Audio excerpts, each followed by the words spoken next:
Red shield ডিভিশনের পক্ষ থেকে এক্স সার্ভিসম্যানদের নিয়ে এক সভার আয়োজন করা হয় লিচুবাগান আর্মি ক্যাম্পে।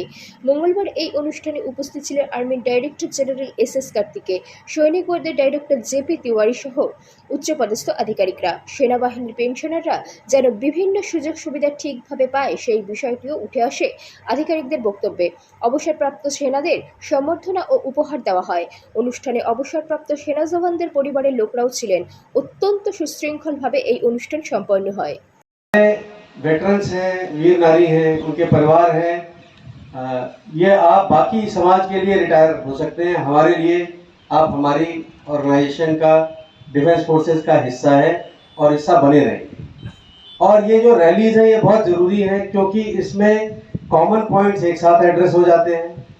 आपके जो भी इंडिविजुअल इश्यूज हैं उसको हम डॉकेट कर लेते हैं और उसके बाद उसका फॉलोअप हो जाता है। जिस तरह से, और इसमें स्टेशन हेडक्वार्टर का भी काफ़ी रोल है।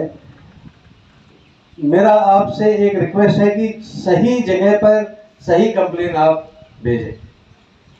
जो स्टेशन कमांडर हमारे हैं वो ओवरऑल इसको देखेंगे, लेकिन जो जिला सैनिक बोर्ड में है और तिवारी साहब कमांडर साहब से उनका रास्ता रहता है।